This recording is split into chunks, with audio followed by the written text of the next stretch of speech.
Dua siswa sekolah luar biasa Rahmatillah sama tiga yang mewakili Aceh Barat raih prestasi di kegiatan Olimpiade Olahraga Siswa Nasional Tingkat Provinsi di Banda Aceh. Berikut kita dengarkan laporan selengkapnya. Dua siswa sekolah luar biasa Rahmatillah sama tiga yang mewakili Aceh Barat raih prestasi di kegiatan Olimpiade Olahraga Siswa Nasional Tingkat Provinsi di Banda Aceh. Dua siswa tersebut adalah Muhammad Arkam, atlet cabang olahraga boce, dan Munazar, atlet cabang olahraga bulu tangkis.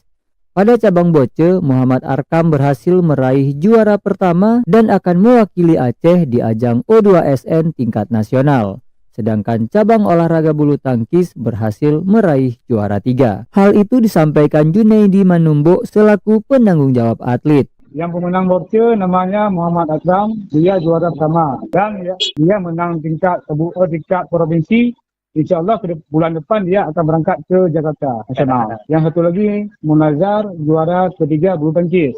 Junaidi berharap di tingkat nasional nanti atlet perwakilan Aceh di cabang boce ini dapat kembali meraih kemenangan sehingga dapat membanggakan Aceh dan Aceh Barat pada khususnya. Reporter RRI Melabuh Tama Maulizar melaporkan.